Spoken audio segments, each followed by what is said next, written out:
আসসালামু আলাইকুম। আরবিডি নিউজের সর্বশেষ আন্তর্জাতিক সংবাদে সবাইকে আমন্ত্রণ জানাচ্ছি। সঙ্গে আছি আমি রাজীব। প্রথমেই জেনে নেওয়া যাক কী থাকছে এখনকার সংবাদে।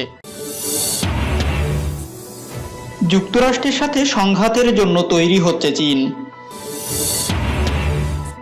আরও ৬টি ভয়ঙ্কর সাবমেরিন কিনছে ভারত।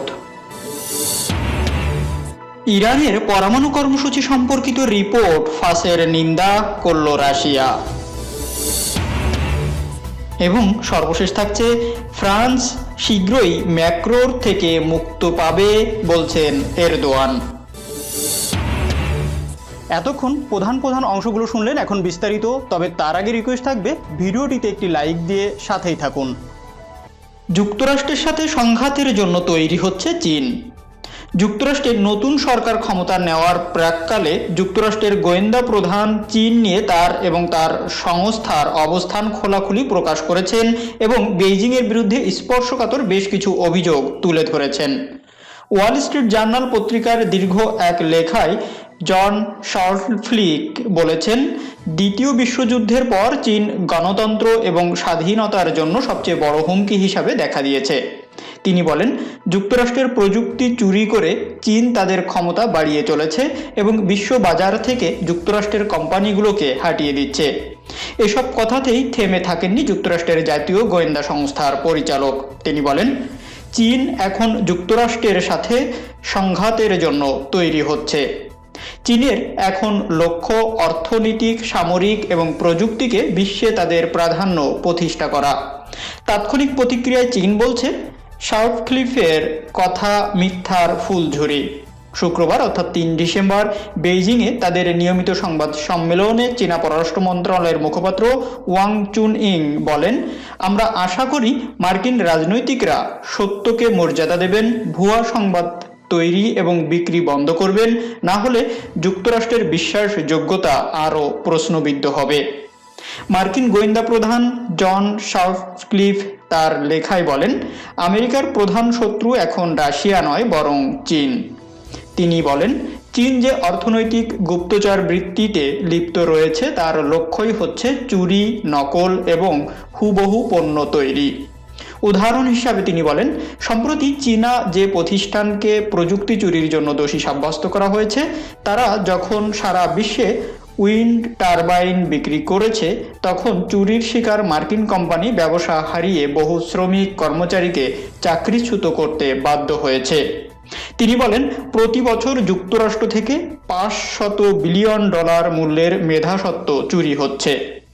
প্রযুক্তি চুরির জন্য FBI গোয়েন্দাদের হাতে অনেক চীনা নাগরিক আটকও হচ্ছেন।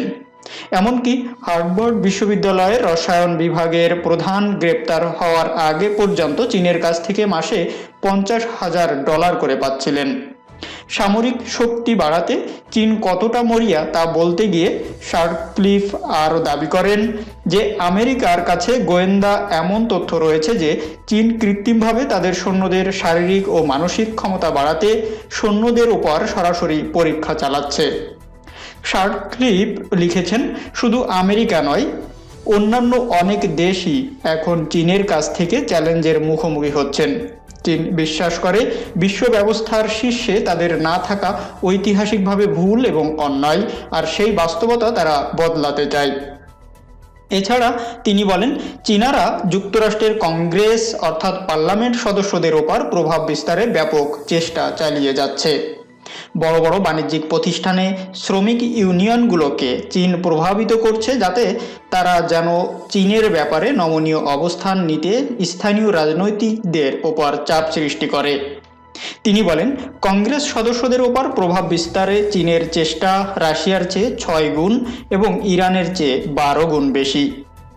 শুক্রবার তাদের নিয়মিত সংবাদ সম্মেলনে চীনা পররাষ্ট্র মন্ত্রণালয়ের মুখপাত্র হুয়া চুনইং বলেন, মার্কিন গোয়েন্দা প্রধানেরা লেখা নিহাতি স্পর্শকাতর একটি শিরোনাম এবং কোনো কথারই কোনো প্রমাণ শার্লফ্লিফ দেখাননি।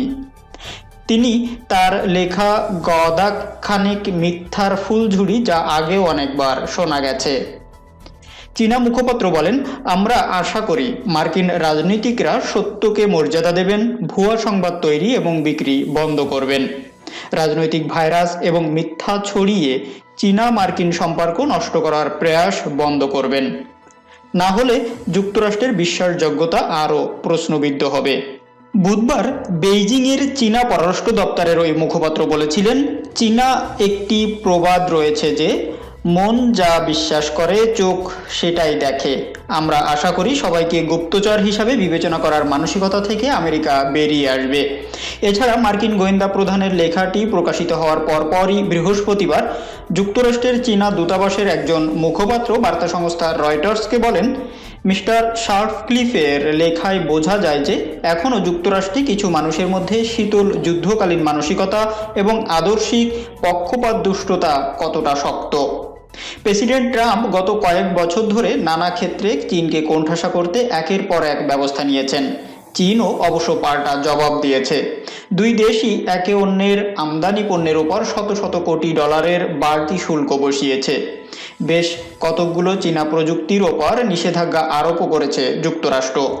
এমনকি বৃহস্পতিবারও হোয়াইট হাউস 4টি চীনা কোম্পানিকে চিপ নির্মাতা SMIC, চীনের জাতীয় জ্বালানি সংস্থা CNOOC, চীনা নির্মাণ প্রযুক্তি তৈরির প্রতিষ্ঠান চায়না কনস্ট্রাকশন টেকনোলজি কোম্পানি এবং চায়না ইন্টারন্যাশনাল কনসাল্টিং কর্পোরেশন কালো তালিকাভুক্ত করেছে। অভিযোগ, এইসব কোম্পানির সাথে চীনা সেনাবাহিনীর সম্পর্ক রয়েছে। এবছরের গোড়ার দিকে অর্থনৈতিক গুপ্তচর বৃত্তিতে যুক্ত থাকার অভিযোগে আমেরিকা হিউস্টনে চীনা কনসুলেট বন্ধ করে দেয়। পাল্টা জবাবে চীন তেংডুতে মার্কিন কনসুলেট বন্ধ করার নির্দেশ দেয়। এমনকি দুই দেশ একে অন্যের সাংবাদিকদেরও বহিষ্কার করেছে। চীনকে প্রধান শত্রু, প্রধান হুমকি বা চ্যালেঞ্জের হিসাবে মার্কিন গোয়েন্দা প্রধানের বিবেচনায় হয়তো তেমন বিস্মিত নয় চীনা নেতৃত্ব বা অধিকাংশ বিশ্লেষক। বেশ কয়েক বছর ধরেই বিশ্বের শীর্ষ দুই অর্থনীতির মধ্যে প্রতিদ্বন্দ্বিতা, বৈরিতা দিন দিন বাড়ছে। প্রেসিডেন্ট ট্রাম্পের সময় এসে তা অনেকটাই প্রকাশ্যে চলে এসেছে।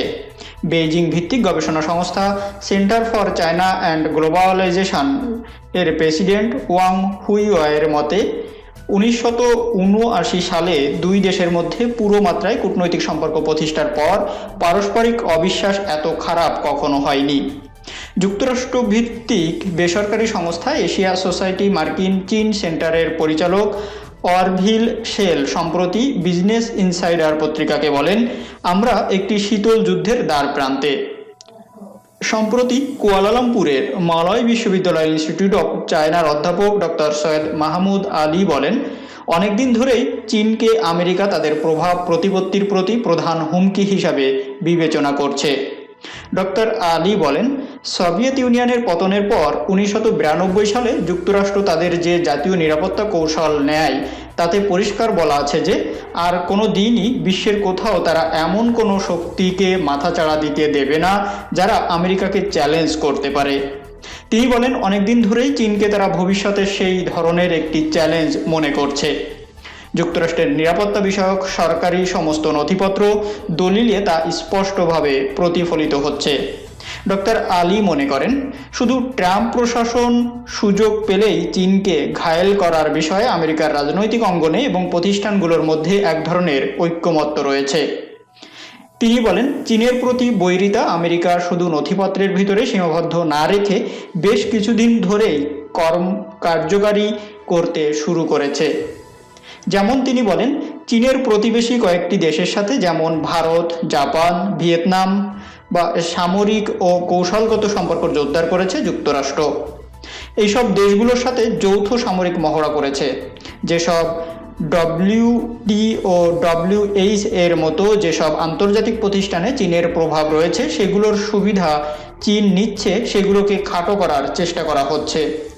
বার্তা সংস্থা রয়টার্স বলছে, চীনের রাষ্ট্রীয় নিরাপত্তা বিষয়ক মন্ত্রণালয়ের একটি অভ্যন্তরীণ নথিতে দেশের শীর্ষ নেতৃত্বকে সতর্ক করা হয়েছে যে চীনের প্রতি যে বৈরী মনোভাব বিশেষ করে পশ্চিমা বিশ্ব এখনো তৈরি হয়েছে তার নজির 1989 সালে টিয়েনানমেন স্কোয়ারের ঘটনার পর দেখা যায়নি। ওই নথিতে বলা হয়েছে, চীন এবং চীনা কমিউনিস্ট পার্টিকে ঘায়েল করা, অপদস্থ করা, তাদেরকে বিশ্ব নিরাপত্তা এবং অর্থনীতির জন্য একটি হুমকি হিসাবে দেখানোর জন্য আমেরিকা উঠে পড়ে লেগেছে।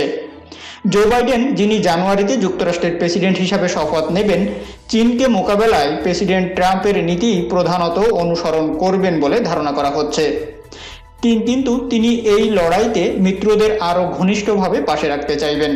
এই সপ্তাহের গোড়ার দিকে বাইডেন বলেন, তার চীন নীতির প্রধান লক্ষ্যই হবে মিত্রদের সাথে জোটবদ্ধভাবে চীনের, তার ভাষায়, অন্যায় বাণিজ্য নীতির মোকাবেলা করা। তবে জলবায়ু পরিবর্তন সহ আরও কিছু ইস্যুতে চীনের সাথে সহযোগিতার রাস্তা হয়তো বাইডেন খুঁজে নেবেন। আরও 6টি সাবমেরিন কিনছে ভারত। করোনার মধ্যেই আরও 6টি সাবমেরিন কিনছে ভারত। দেশটির নৌবাহিনীর প্রধান অ্যাডমিরাল করমবীর সিংহ বিষয়টি নিশ্চিত করেছেন। তিনি বলেন, সীমান্ত নিয়ে চীনের সঙ্গে উত্তেজনার পরিস্থিতি মোকাবেলায় আরও 6টি সাবমেরিন সহ বেশ কিছু উপকরণ কিনবে ভারতীয় নৌবাহিনী। এছাড়া তৃতীয় বিমানবাহী জাহাজের প্রয়োজনীয়তার উপরও জোর দেন তিনি। চীনের সঙ্গে উত্তেজনা প্রসঙ্গে এক প্রশ্নের জবাবে ভারতীয় নৌবাহিনীর প্রধান বলেন, আমরা বিষয়টি জানি। ভারত মহাসাগরে আমাদের এলাকায় চীনা অনুপ্রবেশ মোকাবেলায় নির্দিষ্ট প্রোটোকল তৈরি করা হয়েছে।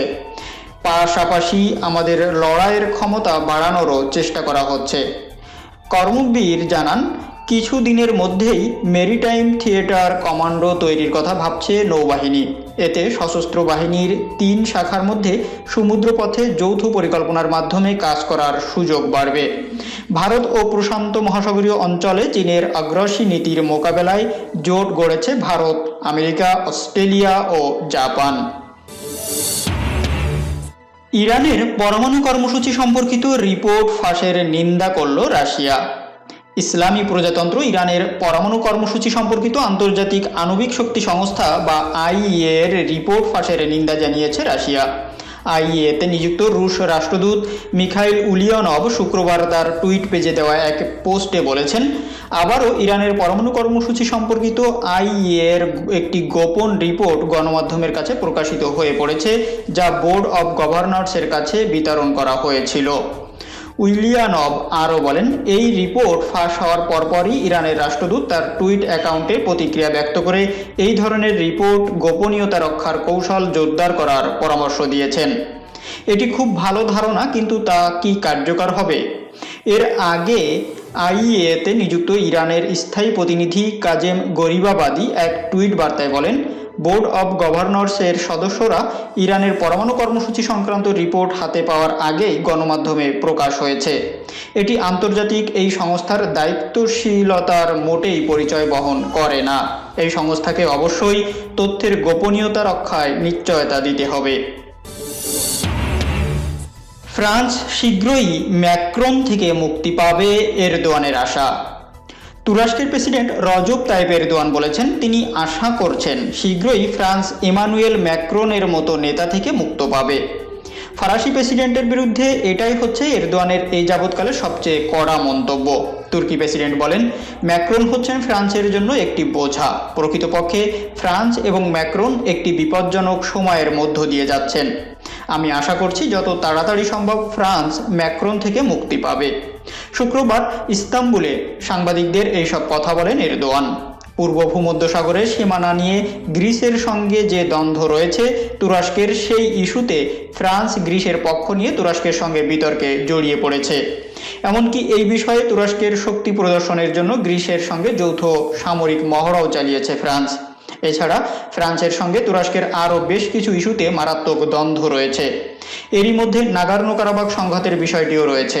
এই ইস্যুতে তুরস্কের অবস্থান ছিল আজারবাইজানের পক্ষে, অন্যদিকে ফ্রান্স অবস্থান নিয়েছে আর্মেনিয়ার পক্ষে।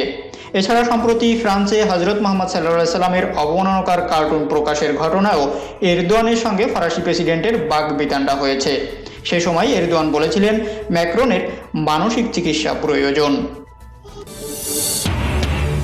ভিডিওটি যদি ভালো লাগে অবশ্যই লাইক করবেন এবং কমেন্টস করে জানিয়ে দিবেন এই সকল বিষয়ের উপর আপনার মূল্যবান মতামত। আর অবশ্যই আপনার পরিবার ও বন্ধুবান্ধবের ভিতর ভিডিওটি শেয়ার করে দেবেন। আল্লাহ হাফেজ।